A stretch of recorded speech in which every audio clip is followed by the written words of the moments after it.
Okay mga guys, magsiset up po tayo ngayon ng crane ng CBBE para sa erection namin mamaya. Ito pong crane na to ay 220 tons capacity. Hindi totoo yan. Ito namang bubuhating materialis niya is nasa around 3 tons. Wow naman! Wow! Kaya. Wow! Sisiw lang yan mga kabahaw. Ito, nalapag yung sapin ng outrigger para hindi siya lumubog, although simentado siya.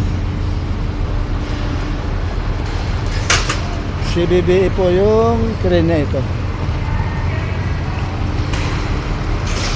Ito naman yung loaded na pinagkargahan ng counterweight. Truck na to. Ito naman sa kabila, crane ng Vicente Steel. Erection naman sila ng parking area. Mamaya guys, erection na to.